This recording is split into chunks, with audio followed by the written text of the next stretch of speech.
মাথা মাসে করা এবং পুনরায় পেছন থেকে হাত দিয়ে নিয়ে আসা সুন্নাহ, আর ইচ্ছা করে সুন্নাহ ত্যাগ করা মাকরুহ। এখন মেয়েদেরও কি সম্পূর্ণ মাথা মাসা করতে হবে? মাথায় কোফা থাকলে তো সমস্যা হয়। একজন ইমানদার নারীর স্বামী যদি নামাজ না পড়েন এবং সঠিকভাবে ইসলামের বিধান না মানতে চায়, তবে স্ত্রীর করণীয় কি এবং এই স্বামীর সংসার করা যাবে কি না?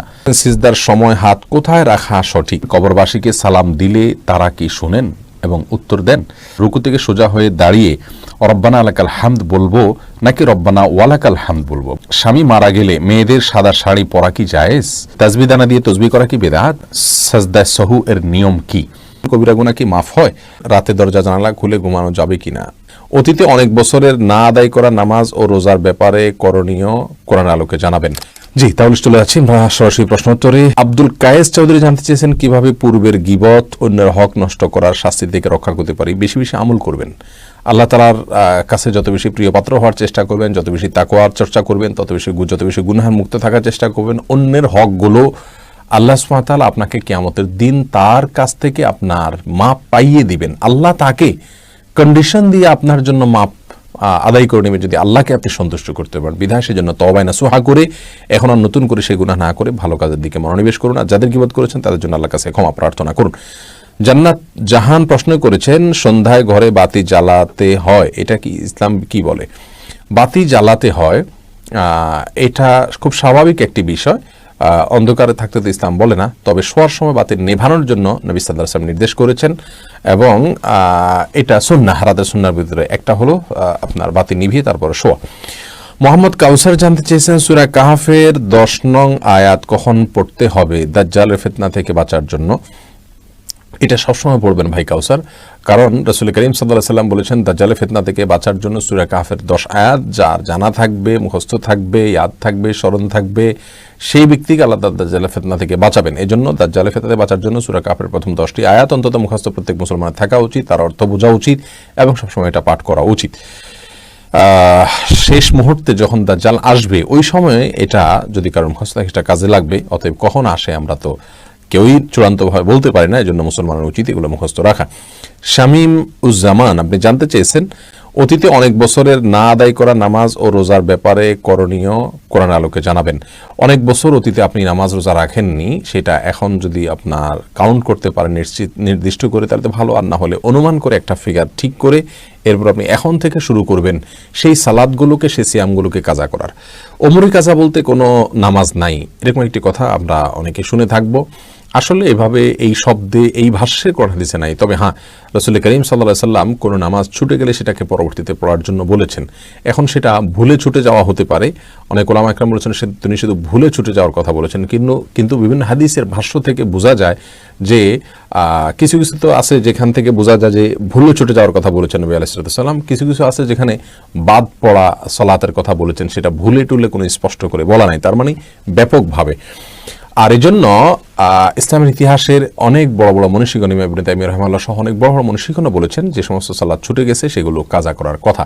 আর আমরা এই মতটাকে বেশি নিরাপদ মনে করি। যারা মনে করেন সালাত ইচ্ছাকৃত ত্যাগ করার ফলে মানুষ কাফের হয়ে যায়, তারা মনে করেন যে নতুন করে সালাত শুরু করছে মানে সে নতুন করে ইসলাম গ্রহণ করছে, তো ইসলাম গ্রহণ করলে কাফের পূর্বের কোনো ইবাদত আর নতুন করে করতে হয় না, সেই হিসাবে আপনার আর কোনো কাজা করা লাগবে না। কিন্তু আমি মনে করি যে সালাত ইচ্ছাকৃত ত্যাগ করছে, কিন্তু সালাত পড়ার বাধ্যবাধকতা তিনি জানেন, আল্লাহর নির্দেশকে তিনি স্বীকার করেন, তার ভিতরে অপরাধ বোধ রয়েছে, এই মানসিকতা নিয়ে কেউ যদি সালাত ত্যাগ করেন তিনি কাফের নন। এই মতটি আমি বেশি শক্তিশালী মনে করি। হ্যাঁ, তবে কুফরি করেছেন, কুফরি করলে সব কুফরিতে মানুষ কাফের হয় না, যার কারণে এই ব্যক্তি যেহেতু কাফের নন, অতএব তার পূর্বের কৃত অপরাধ সমূহের প্রায়শ্চিত্ত করা অর্থাৎ কাজা আদায় করা এটা তার জন্য কর্তব্য হবে। বিধায় আপনি এখন কথার কথা মোট 500 ওয়াক্ত করে প্রতিদিনের নামাজ আপনার 500 ওয়াক্ত করে, ফজর 500 ওয়াক্ত করে, জোহর আপনার কথার কথা গেছে, আপনি আনুমানিকভাবে ঠিক করবেন, যদি চূড়ান্তভাবে নাও করতে পারেন। এরপরে সেগুলোকে কাউন্ট করতে থাকবেন, পড়তে থাকবেন, আল্লাহ তাআলা ইনশাআল্লাহ রক্ষা করবেন। আর না হলে অধিক পরিমাণে নফল নামাজ পড়বেন, যেটা ফরজের ঘাটতি কিয়ামত দিন পূরণ করবে। যেটা আপনার সন্দেহ যদি থেকে যায় যে আমার পুরোপুরি সালাত শেষ হলো কিনা, তাহলে কিছু নফল বেশি পরিমাণে পড়বেন। আল্লাহ তাআলা তৌফিক দান করুন। এর বাইরে আরেকটি প্রশ্ন দেখতে পাচ্ছি আপনি তাওহিদুর রহমান জানতেছেন কুড়িয়ে পাওয়া জিনিসের বিধান কি? যদি গরিব হন নিজে খুব মূল্যবান জিনিস হলে অপেক্ষা করবেন, মালিককে খোঁজার চেষ্টা করবেন, ঘোষণা দিবেন। কোনোভাবে যদি খুঁজে না পাওয়া যায় তাহলে সেক্ষেত্রে দীর্ঘদিন পর্যন্ত খুঁজছেন কিন্তু মালিক পাওয়া যাচ্ছে না, আর পাওয়ার আশাও নাই, তাহলে নিজে গরিব হলে নিজে ভোগ করতে পারবেন, আর হলে অন্য কোনো কাউ দিতে পারবেন। আর যদি সাধারণ কিছু হয় যেটা মানুষ খুঁজে বেড়ায় না, একটা মেসেজ, শলাকা, 1 টাকার কয়েন, এটা কেউ খুঁজতে যাবে না, এরকম হলে এটা নিজেই ভোগ করতে পারবে, এটা হাদিস থেকে সেটা বোঝা যায়। আর নিজে ভোগ করতে না চাইলে কোনো গরিব মানুষকে তার পক্ষ থেকে দান করে দিবে। যে কে তুলি আপনি প্রশ্ন করেছেন রাতে দরজা জানালা খুলে ঘুমানো যাবে কিনা?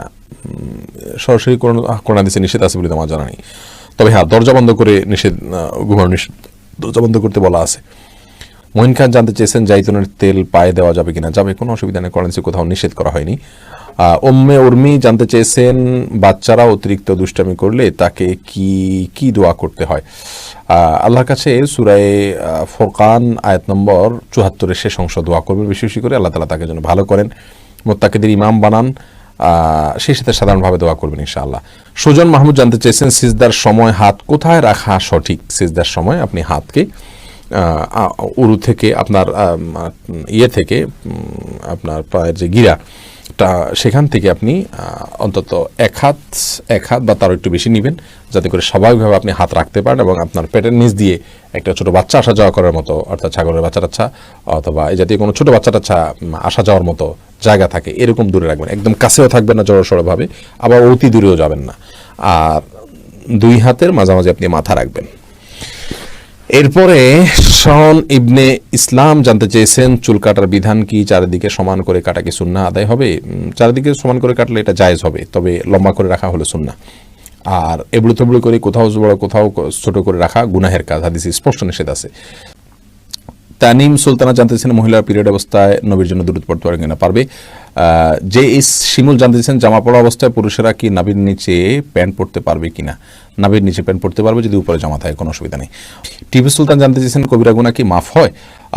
হ্যাঁ, আল্লাহ তাআলার কাছে তওবা করলে, ক্ষমা চাইলে অবশ্যই আপনি ফিরে আসলে এবং লজ্জিত হলে আর কখনো করবেন না বলে প্রতিজ্ঞা করলে ইনশাআল্লাহ তাআলা মাফ করবেন। এরপরে প্রশ্ন করেছেন ফারজানা হুসাইন, সাজদা সাহু এর নিয়ম কি? ফারজানা সিজদা সাহু নিয়ে বিস্তারিত আলোচনা রয়েছে।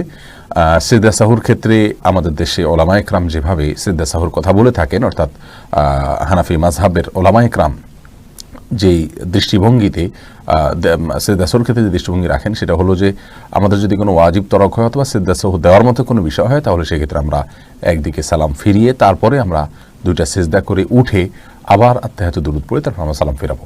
আর এর বাইরে এরাবেন স্কলাররা আরও একটি পদ্ধতির কথা বলেন, আর সেটি হলো যে সরাসরি সিজদায় গিয়ে উঠে তারপর আমরা 2 দিক সালাম ফেরাবো, দ্বিতীয়বার আত্তাহিয়াতু আর পড়বো না। এবং বিশেষ কিছু ভুলের ক্ষেত্রে প্রথম প্রকার, আর দ্বিতীয় প্রকার অন্য ভুলের ক্ষেত্রে বলার কথা অনেক ওলামা ইকরাম বলে থাকেন। বিস্তারিত আলোচনা করার সুযোগ নাই, আমরা ইনশাআল্লাহ ভিন্ন কোনো ক্লিপে নিয়ে কথা বলবো। এমনি শরীফুদ্দিন জানতে চেয়েছেন যতবার কালিমা পড়া হয় ততবার কি ঈমান নবায়ন হয়? ভাই শরীফুদ্দিন, আসলে কালিমা পড়ার সাথে ঈমান নবায়নের সম্পর্ক নাই। ঈমান নবায়ন হলো আপনি আপনার ভেতর থেকে আল্লাহ সুবহানাহু ওয়া তাআলার প্রতি আস্থা, ভালোবাসা, আল্লাহ সুবহানাহু ওয়া তাআলার প্রতি ভরসা, আপনি ভেতর থেকে আল্লাহ সুবহানাহু ওয়া তাআলার তাওহীদ বা একত্ববাদের বিষয়ে আপনি স্বীকারোক্তি দিচ্ছেন কিনা, সেই মানসিকতা নিয়ে যদি আপনি কালিমা পড়েন তাহলে অবশ্যই সেটা ঈমানের নবায়ন হবে ইনশাআল্লাহ বিইذনিল্লাহ। এরপর নিউ কাটার এআইডি থেকে প্রশ্ন করা হচ্ছে স্বামী মারা গেলে মেয়েদের সাদা শাড়ি পরা কি জায়েজ?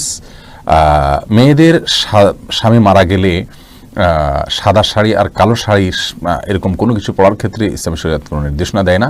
ইসলামী শরিয়া বলে কোনো স্ত্রী লোক তার স্বামী যদি মারা যান তাহলে 4 মাস 10 দিন পর্যন্ত তিনি শোক পালন করবেন, আর শোক পালনের অংশ হিসাবে তিনি খুব বেশি সাজসজ্জা করবেন না, গহনাগাতি ইত্যাদি ব্যবহার করবেন না, স্বাভাবিকভাবে চলবেন, সাদাই পড়তে হবে এরকম কোনো কথা নেই।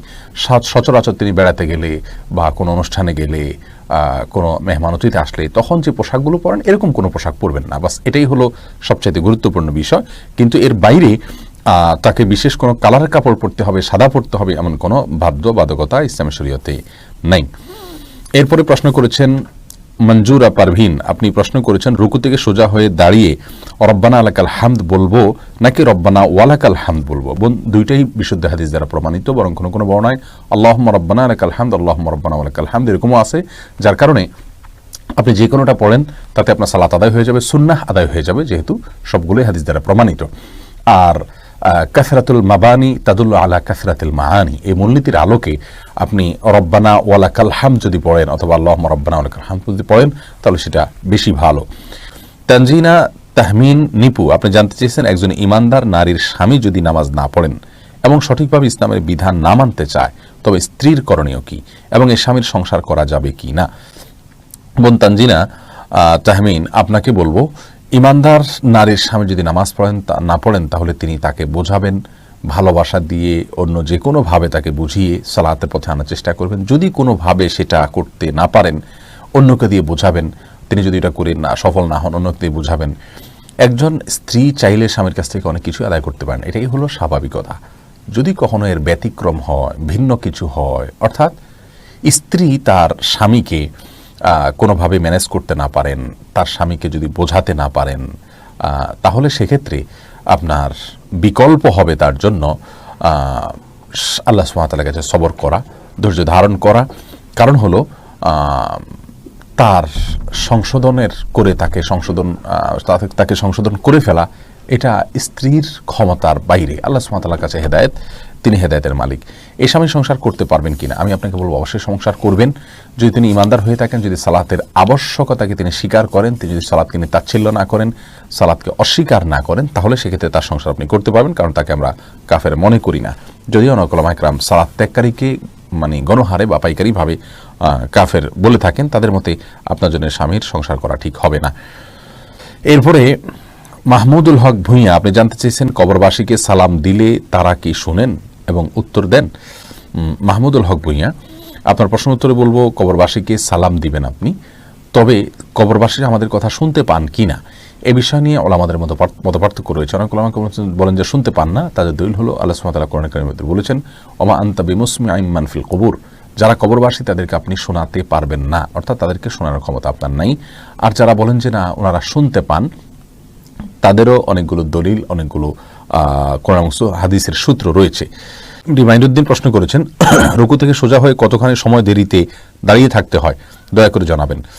দেখুন, রুকু থেকে সোজা হয়ে আমরা কমপক্ষে একবার তাসবিহ পড়া পরিমাণ, সুবহানাল্লাহ বলা সমপরিমাণ আমাদেরকে দাঁড়াতে হবে।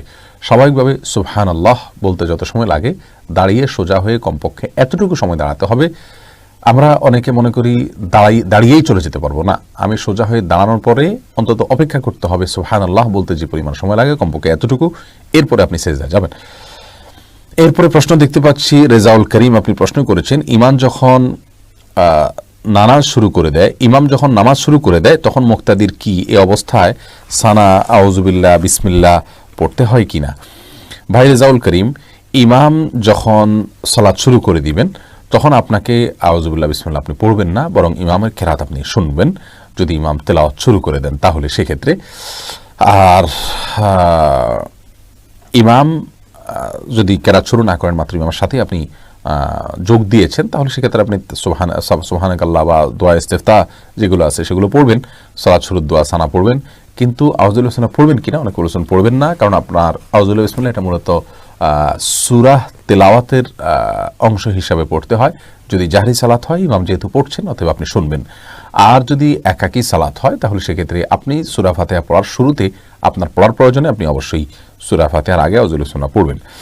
মোহাম্মদ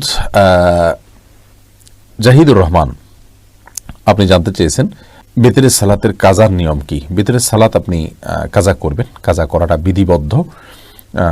রাতের ভেতরে যদি পড়তে না পারেন তাহলে দিনে পড়বেন, এবং দিনে পড়ার ক্ষেত্রে অনেক উলামা ইকরাম বলে থাকেন আপনি জোড় সংখ্যক পড়বেন, কারণ দিনের কোনো বেজোড় সালাত নাই, দিনের রাত সালাত হলো জোড় সংখ্যক, সেজন্য অনেকে বলেন যে দিনে যদি কাজা করেন তাহলে জোড় সংখ্যক সালাত পড়বেন।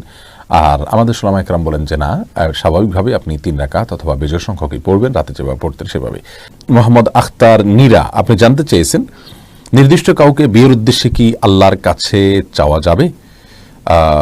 বোন মাহমুদা আখতার নীরা, নির্দিষ্ট কাউকে বিয়ে করা এটা আল্লাহর কাছে চাওয়া যেতেই পারে, আল্লাহ আমার অমুককে ভালো লাগে আপনি তাকে আমার সঙ্গে বিয়ে দিন, তবে এই বিয়ের আগে অন্য কাউকে পছন্দ করে নির্দিষ্ট করে তাকে চাওয়া এটা কোনো অর্থবহ চাওয়া নয়, এই দোয়াটা কোনো শুদ্ধ দোয়া নয়, নিষিদ্ধ নয় এতটুকু বলবো, কিন্তু খুব বেশি প্রশংসনীয় দোয়া নয়, ভালো দোয়া নয়। তার কারণ হলো আপনি যাকে চাচ্ছেন আপনি নির্দিষ্ট যদি করে নেন যে তাকে নিয়ে আপনি ঘর করবেন, তাহলে সেক্ষেত্রে তার ভালো হওয়া মন্দ হওয়ার দায় দায়িত্ব কিন্তু আপনার উপরে। আর যদি আপনি বিষয়টিকে আল্লাহর উপরে ন্যস্ত করে দেন যে আল্লাহ আপনি আমার জন্য ভালো জীবন সঙ্গী দেন, আমার জন্য এমন একজন সঙ্গী দেন যার মাধ্যমে আমার সুখ শান্তি হবে, আমার দিন ভালো যাবে, তাহলে সেক্ষেত্রে বিষয়টি আল্লাহর উপর আপনি ন্যস্ত করলেন, সেটা হবে সবচেয়ে উত্তম এবং ভালো। ওটাই হলো সুন্নাহসম্মত দোয়ার স্টাইল। এরপরে আসুন, মোহাম্মদ আশরাফুল খান প্রশ্ন করেছেন, ইমাম শেষ বৈঠকে থাকার সময় যদি কোনো মুসল্লির অজু ভেঙে যায় এর বিধান কি?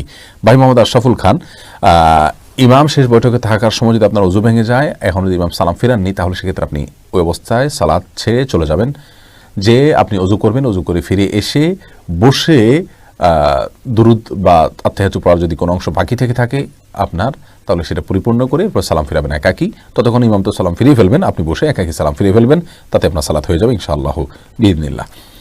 এরপরে জান্নাত জাহান আপনি জানতে চেয়েছেন, নামাজ শেষ করে শুয়ে শুয়ে সূরা মুলক বা সকাল সন্ধ্যার দোয়া বা জিকির করা যাবে কিনা? করা যাবে বোন। আল্লাহ সুবহানাহু ওয়া তাআলা কোরআনে কারীমে স্পষ্ট করে বলেছেন, আল্লাযীনা ইয়াযকুরুনাল্লাহা কিয়ামান ওয়া কুউদান ওয়া আলা জুনুবিহিম, যারা দাঁড়িয়ে বসে শুয়ে সর্বাবস্থা আল্লাহ তাআলার জিকির করে স্মরণ করে। অতএব আল্লাহ তাআলার জিকির বা স্মরণ এগুলো যে কোনো অবস্থা আপনি করতে পারেন। আপনার মনে কোনো অবজ্ঞা থেকে তো আপনি আর করছেন না, অতএব এটি জায়েজ হবে ইনশাআল্লাহ বিইذনিল্লাহ, কোরআন হাদিসে কোথাও নিষেধ নাই। এমডি শফিক আপনি জানতে চেয়েছেন, তাসবিহ দানা দিয়ে তাসবিহ করা কি বেদাত? ভাই শফিক, এটাকে আমরা বেদাত বলি না। অনেক উলামা ইকরাম বেদাত বলেন। তারা বলে থাকেন যে বিভিন্ন হাদিসে আঙ্গুলের করে তাসবিহ গণার ফজিলত বা গুরুত্বারোপ এর বর্ণনা বা বিবরণ পরোক্ষভাবে বোঝা যায়। বিশেষ করে কিয়ামতের দিন এগুলো জ্বলজ্বল করে জ্বলতে থাকবে বা উজ্জ্বল আলো দিবে, এরকম বর্ণনা পাওয়া যায়।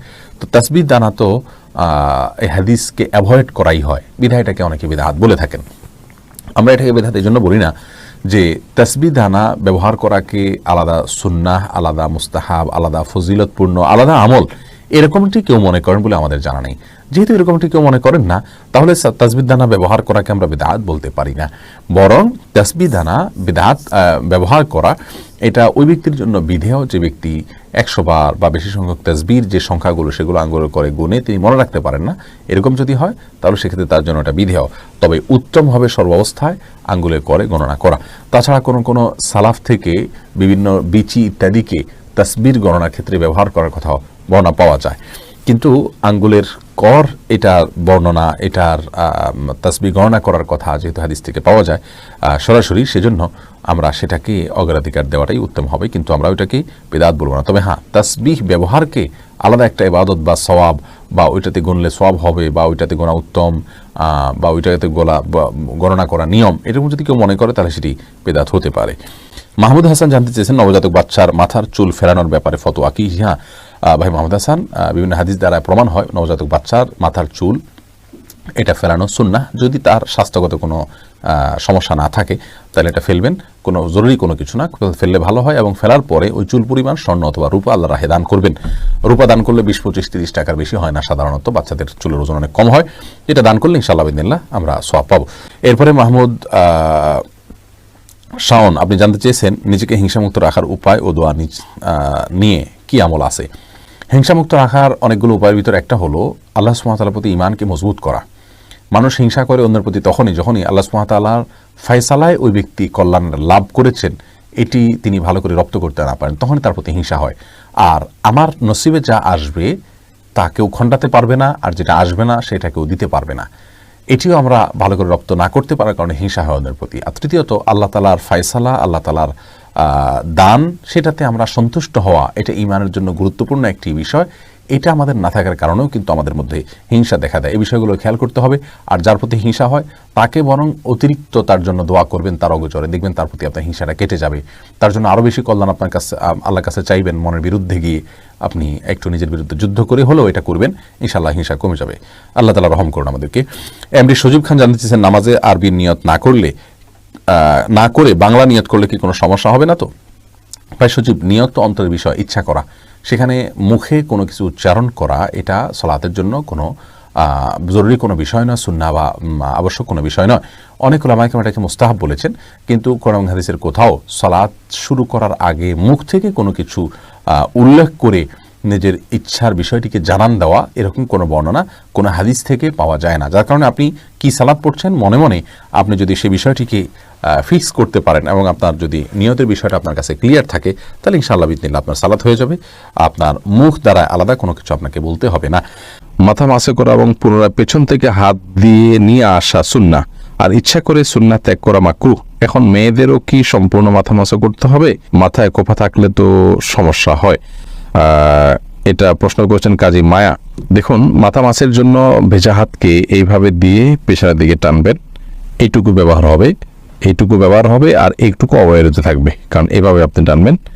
আসার সময় আবার এই অংশ দিয়ে আপনি এভাবে টানবেন, তাহলে বাকিটুকু ব্যবহার হয়ে যাবে।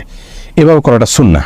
অতএব এটি নারী পুরুষ সকলের জন্যই প্রযোজ্য, যে সবাই এভাবে প্রথমে পেছনের দিকে নিয়ে এরপর সামনের দিকে টেনে আপনি মাসাহ করবেন। সময় আর দিকে আপনি লিখেছেন, বাড়িতে মেহেদি গাছ থাকলে নাকি মেয়েদের বিবাহ হয় না, দয়া করে এই বিষয়টি জানাবেন। মানে এই ধরনের হাস্যকর এবং কুসংস্কারের জন্য কথাও আমাদের সমাজে আছে, আমার তো ভাবতে অবাক লাগে। মেহেদি গাছ নেই এরকম বাড়ি তো গ্রামে গঞ্জে খুব কমই আছে, তাহলে সেখানকার মেয়েরা কি সবাই তো আছে? গালিব আহমেদ লস্কর লিখেছেন, আমাদের মা বোনেরা বেশিরভাগই বসে বসে নামাজ আদায় করেন, তাদের কি নামাজ হবে? মা বোনরা কতটা বসে বসে নামাজ আদায় করেন জানি না, তবে অনেক পুরুষদেরকে দেখি যে আমরা চেয়ারে বসে তারা নামাজ আদায় করেন। একান্ত আপনার সেরকম শরিয়াত আপনার অ্যালাউ করতে পারে সে পরিমাণ মাজুর হওয়া ছাড়াও। তো মা বোন হোক আর পুরুষ হোক, যে কেউ হোক, সুস্থ সবল থাকা অবস্থায় তিনি যদি বসে বসে ফরজ নামাজ আদায় করেন, তার নামাজ হবে না। আর যদি নফল নামাজ পড়েন বসে বসে, তাহলে নামাজ হয়ে যাবে, সওয়াব কম হবে। আর যদি অসুস্থতার কারণে বসে পড়েন, তাহলে সেক্ষেত্রে সওয়াব কম হবে না, নামাজও হয়ে যাবে ইনশাআল্লাহ তাআলা। এছাড়া আব্দুল মালিক আপনি লিখেছেন, জুমার দিনে কাউকে জুম্মা মুবারক জানিয়ে শুভেচ্ছা জানানো জায়েজ আছে কি না? সাহাবীদের মধ্যে ঈদের দিনে পরস্পরকে অভিবাদন জানানো, শুভেচ্ছা জানানোর বিষয়টি প্রমাণিত। জুমার দিনে আলাদা করে কোনো শুভেচ্ছা বিনিময় বা অভিবাদন জানানো পরস্পরকে এরকম কোনো বিষয় প্রমাণিত নয়। বিধায় জুমার দিনকে ঈদের যদিও হাদিসে এটাকে একরকম ঈদের দিন বলা হয়েছে, কিন্তু এটাকে আপনার ঈদের দিনের মতো শুভেচ্ছা বিনিময় সহ ঈদের অন্যান্য সুন্নাহগুলো এখানে ইমপ্লিমেন্ট করা, সেটা অবশ্যই সুন্নাহ সম্মত নয়। তাহলে জুমা মুবারক জানিয়ে শুভেচ্ছা করা এটা সুন্নাহ সম্মত নয়। মোহাম্মদ ইয়াসিন জানতে চেয়েছেন, ওযু ছাড়া কোরআন মাজিদ ধরা যাবে কিনা? ভাই, ওযু ছাড়া কোরআন মাজিদ ধরা যাবে না, এটাই হলো বিশুদ্ধতম মত। যদিও কোনো আলেমরা বা কোনো মানুষ বলে থাকেন ওযু ছাড়া কোরআন স্পর্শ করা যাবে, বিশেষ করে যারা হাদিসকে অস্বীকার করেন তারা এই মতটাকে খুব জোরে সোরে বলেন যে ওযু ছাড়া কোরআন ধরা যাবে। কিউআরএফ বা কোরআন রিসার্চ ফাউন্ডেশন এর অনুসারীরা এই মতটিকে খুব বেশি করে প্রচার করেন। তাদের অনেক বক্তা বেশ জনপ্রিয় আছেন অনেকেই, তারা মাহফিলগুলোতে এটা বলে বেড়াচ্ছেন যে ওযু ছাড়া কোরআন স্পর্শ করা যায়। কোরআন স্পর্শ করা নিষেধ ওযু ছাড়া, এর একমাত্র দলিল লা ইয়ামাসসুল মুতাহহারুন নয়, বরং এর বাইরে বিভিন্ন আসার আছে, বিশুদ্ধ সূত্রে বর্ণিত বিভিন্ন হাদিস আছে, যেগুলো দ্বারা প্রমাণিত হয় ওযু ছাড়া বিনা ওযুতে কোরআন স্পর্শ করা নিষিদ্ধ। অতএব শুধুমাত্র কোরআন নয়, বরং হাদিস ও ইসলামের শরিয়াত দলিল, সেই ভিত্তিতে আমরা বলবো ওযু ছাড়া কোরআন স্পর্শ করা যায় না। এই মতটি শক্তিশালী এবং গ্রহণযোগ্য, এটাই সংখ্যাগরিষ্ঠ আমাদের মত। জান্নাতুল ফেরদাউস আপনি লিখেছেন, ছোট বাচ্চা যদি নামাজ পড়ার সময় সামনে এসে দাঁড়ায় বা খেলা করে, তাহলে কি তাকে সামনে থেকে সরানোর চেষ্টা করব, নাকি তাকে তার মতো খেলতে দিব? যদি সে আপনার খুব বেশি ডিস্টার্ব করে, তাহলে সেক্ষেত্রে আলতোভাবে সরাতে পারেন, যাতে আমলে কাসির না হয়। অর্থাৎ আপনি সরাতে গিয়ে আবার এত বেশি মুভমেন্ট করলেন যে আমলে কাসির হয়, এরকম যেন না হয়, সেই জিনিসটি খেয়াল করতে হবে। আর যদি সেটা না পারেন, তাহলে বা এত বেশি মুভমেন্ট না হয়, বরং সে যেটা খেলছে সে খুবই হালকা পাতলা খেলছে, এরকম যদি হয়, তাহলে সেক্ষেত্রে তাকে তার মতো খেলতে দিবেন। আপনি অযথাই তাকে ধরতে গিয়ে নিজের নামাজের মনোযোগ নষ্ট করা, কিংবা নামাজের যে কাইফিয়ত, নামাজের যে আপনার নামাজের যে অবস্থার মধ্যে আপনি আছেন সেটির পরিবর্তন করতে যাবেন, সেটার প্রয়োজন নেই। তাহারাত তানি আপনি লিখেছেন, আমরা যারা শহরে থাকি তারা চিরুনির সঙ্গে উঠে আসা চুল ফেলবো কোথায়? বাইরে ফেলার পর ময়লা ফেলা লোকেরা বিক্রি করলে কি আমাদের গুনাহ হবে? কেউ যদি কুড়িয়ে নিয়ে বিক্রি করে, তাহলে আমাদের গুনাহ হবে না। তবে আমরা চাইলে আমাদের আশেপাশে যেখানে খুব বেশি আপনার ময়লা নয়, ড্রেন ইত্যাদি নয়, খুব নোংরা জায়গা নয়, সেরকম জায়গা আমরা ফেলে দিতে পারি, এবং সেই জায়গাগুলো আমরা খুঁজে বের করতে পারি। আবার প্রতিনিয়ত আর খুঁজে বের করা যায় না, তাহলে সেক্ষেত্রে আমরা কোনো এক জায়গায় সঞ্চয় করে রাখতে পারি। একসাথে হলে পরে কোনো মাটির নিচে পুঁতে ফেললাম বা কোনো জায়গায় ফেলে দিলাম, সেই কাজটি আমরা করতে পারি। মানুষের শরীরে কোনো অংশ বিক্রি করা জায়েজ নয়, এটা মানবতার অপমান। যার কারণে কোনো ব্যক্তি তার শরীরের কোনো কিছু, সেটা চুল হোক অন্য কিছু হোক, এগুলো বিক্রি করে জায়েজ নয়। কেউ যদি কুড়িয়ে নিয়ে বিক্রি করে, তাহলে সেক্ষেত্রে আপনার গুনাহ হবে না।